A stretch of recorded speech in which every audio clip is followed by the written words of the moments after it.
Hello everyone, welcome back to my channel ND education. आज की video में मैं डिस्कस करूंगी यूपीएसआई के प्रीवियस ईयर क्वेश्चन पेपर, जिसमें से हिंदी के 40 क्वेश्चंस को मैं डिस्कस करूंगी। लास्ट वीडियो में मैंने 12 अक्टूबर 2021 शिफ्ट 1 के हिंदी के previous year question paper discuss किया था।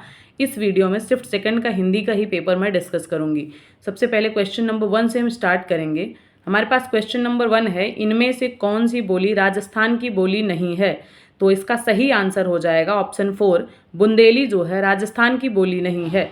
तो क्वेश्चन नंबर 2 है, प्रेमचंद्र के अपूर्ण उपन्यास का क्या नाम है? तो प्रेमचंद्र के अपूर्ण उपन्यास का जो नाम है वो मंगलसूत्र है। तो ऑप्शन 4 इसका करेक्ट आंसर हो जाएगा। सर्वनाम का भेद इनमें से कौन सा नहीं है? तो गुणवाचक जो है वो सर्वनाम का भेद नहीं है। प्रश्नवाचक, निजवाचक, संबंधवाचक सर्वनाम का भेद होता है। तो सही आंसर हो जाएगा इसका ऑप्शन नंबर 1। निम्नलिखित में से कौन सा शब्द तत्सम शब्द है? तो हमें बताना है तत्सम शब्द कौन सा है। तो ये केतकी जो है ये तत्सम शब्द है, बाकी तद्भव हैं तीनों। तो ऑप्शन 3 इसका सही आंसर हो जाएगा। रानी केतकी की कहानी किसकी प्रसिद्ध कहानी है?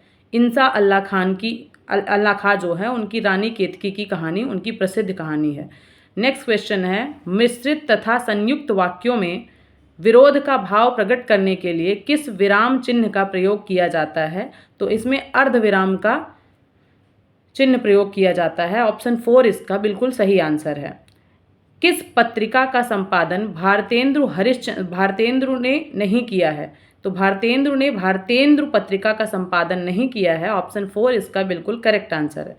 निम्नलिखित में से कौन सा शब्द सदैव एक वचन में प्रयुक्त होता है? तो सहायता जो है ये हमेशा एक वचन में ही प्रयोग किया जाता है। ठीक है, तो अब नेक्स्ट क्वेश्चन हम क्वेश्चन नंबर 9 से स्टार्ट करेंगे।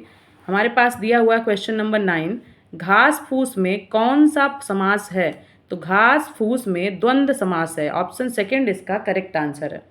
शिक्षक संज्ञा का कौन सा प्रकार है? तो शिक्षक जो है संज्ञा का जातिवाचक प्रकार है, जातिवाचक संज्ञा कहा जाता है। तो ऑप्शन 2 इसका सही आंसर है। राम किताब पढ़ता है, इस वाक्य में वाच्य का कौन सा प्रकार है? तो राम किताब पढ़ता है, इसमें कर्ता प्रधान है, मतलब राम किताब पढ़ रहा है, तो इसको कर्तवाच्य मतलब ऑप्शन 3 इसका सही आंसर है। गुलेरी जी द्वारा संपादित पत्र कौन सा था? तो गुलेरी जी द्वारा जो संपादित पत्र है वो समालोचक है, जो कि ऑप्शन नंबर 4 में दिया गया है। तो यही इसका करेक्ट आंसर है। निम्नलिखित में से कौन सा शब्द खर का पर्यायवाची है? तो खर का पर्यायवाची जो होता है वो गधा होता है। ऑप्शन नंबर 1 इसका करेक्ट आंसर है। ठीक है, नेक्स्ट क्वेश्चन हमारे पास दिया गया है, निम्नलिखित में से कौन सा शब्द अथ का विलोम शब्द है? तो विलोम शब्द इसमें से हमारे पास अथ का विलोम इति होता है। तो ऑप्शन 4 इसका करेक्ट आंसर है। वात्सल्य रस का सम्राट किस कवि को कहा जाता है? सूरदास इसका सही आंसर है, ऑप्शन 1। निम्नलिखित में से किस वाक्य में कर्मवाच्य है? कर्मवाच्य नहीं है, सॉरी।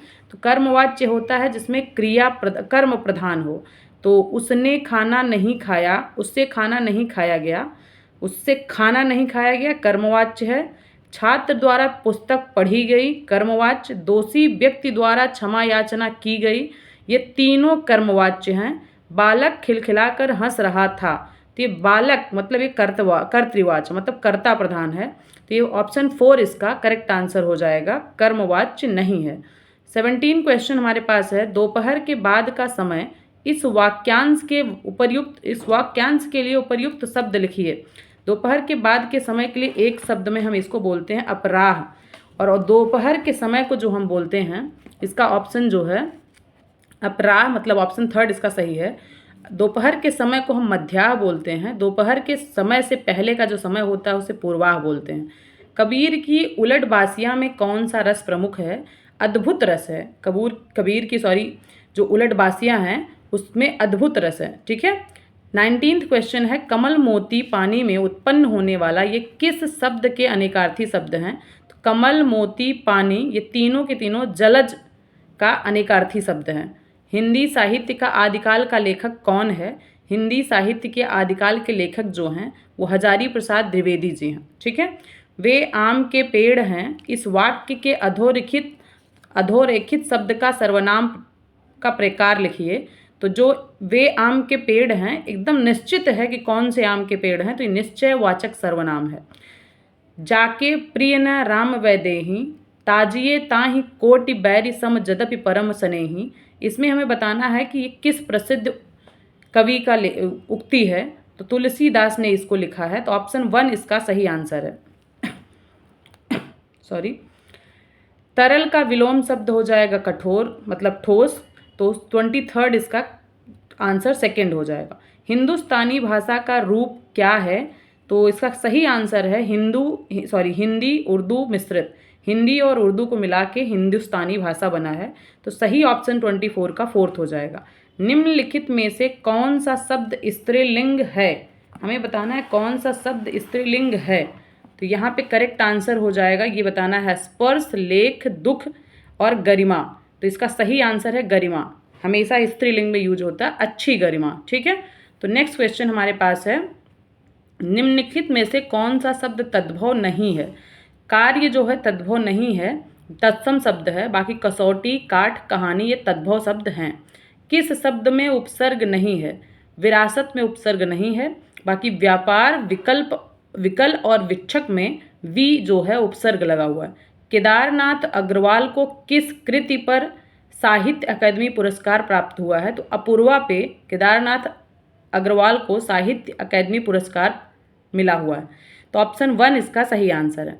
निम्न में से सर्वनाम शब्द कौन सा है, सर्वनाम शब्द कौन है, कौन, ऑप्शन नंबर 2 इसका करेक्ट आंसर है। पूर्वी हिंदी का विकास इनमें से किस अपभ्रंश से हुआ है, तो अर्धमागधी जो है इसी से पूर्वी हिंदी का विकास हुआ है। अर्धमागधी 3rd ऑप्शन इसका सही है। राम सेब खाता है, इस वाक्य में क्रिया का कौन सा प्रकार है, सकर्मक क्रिया इसमें है। राम खुद सेब खा रहा है, तो सकर्मक क्रिया। सारंग ले सारंग चली कई सारंग की ओट, सारंग झीनो पाई के सारंग कई गई चोट। इसमें पूछा गया अलंकार कौन सा है, तो सारंग सारंग सारंग कई बार वर्ड एक ही रिपीट हो रहा है, यमक अलंकार हो गया। ऑप्शन 1 इसका सही आंसर है। निम्नलिखित में से कौन सा उदार का विलोम है, हमें उदार का विलोम बताना है। तो उदार का विलोम है कठोर। ठीक है, हम पढ़ेंगे अब नीचे अनुच्छेद पढ़कर दिए गए सवालों के सही जवाब। प्रेम की भाषा शब्द रहित है। नेत्रों की प्रेम की भाषा शब्द रहित है। नेत्रों की, कपोलों की, मस्तक की भाषा भी शब्द रहित है। जीवन का तत्व भी शब्द से परे है। सच्चा आचरण, प्रभावशील अचल स्थिति, संयुक्त आचरण ना तो साहित्य के लंबे व्याख्यानों से गढ़ा जा सकता है। आगे हमारे पास दिया है, न खेद की श्रुतियों के मीठे उपदेश से, न अंजिल के, न कुरान से, न धर्म चर्च से। हम आप लोगों को पहले दिखाते हैं क्वेश्चन का।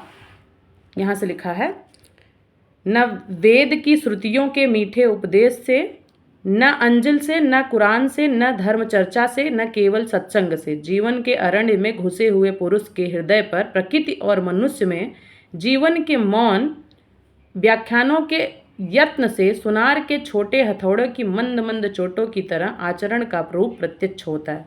प्रेम की भाषा शब्द रहित है, ये दिया हुआ था इसमें। ठीक है, तो ऑप्शन 4 इसका करेक्ट आंसर हो गया। अरण्य का शाब्दिक अर्थ होता है जंगल। यत्न से आशय है प्रयास, यत्न करो प्रयास करो, दोनों बात सेम है।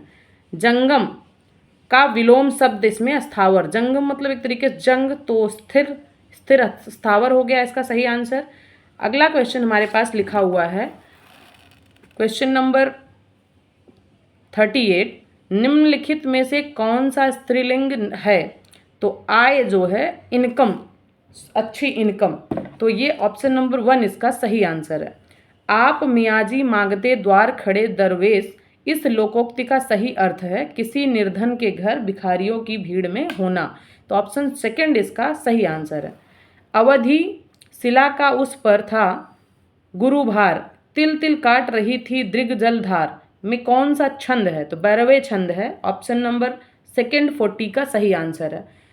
Thank you so much. मिलते हैं नेक्स्ट वीडियो में। अगले शिफ्ट के लिए हिंदी का ही पेपर मैं डिस्कस करूँगी नेक्स्ट वीडियो में। तब तक के लिए bye bye, thank you so much.